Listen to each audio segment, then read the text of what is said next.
నేను ఈరోజు ప్రయాణం చేసే మార్గ మధ్యలో నాకు ఇక్కడ చిన్నారులు అయితే కనపడ్డారు. ఆకలితో ఉన్నట్లు నాకు అనిపించింది. అక్కడ ఉన్నటువంటి ఫుడ్ని చూసి అది తినాలని అనే భావనతోనే కలిగి ఉన్నట్లు ఉన్నారు వాళ్ళు.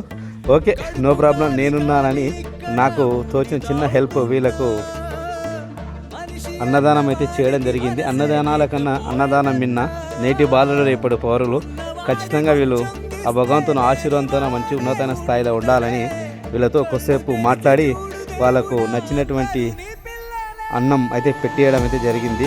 అందరూ బాగుండాలి, అందులో మనం ఉండాలనే సిద్ధాంతాన్ని నమ్ముకున్నాం కాబట్టి ఇక్కడ చూడండి, ఈ చిన్నారి అబ్బాయి అన్నం పెడుతుంటే ఎంత ఆనందంతో సంతోషంతో ఉన్నాడో.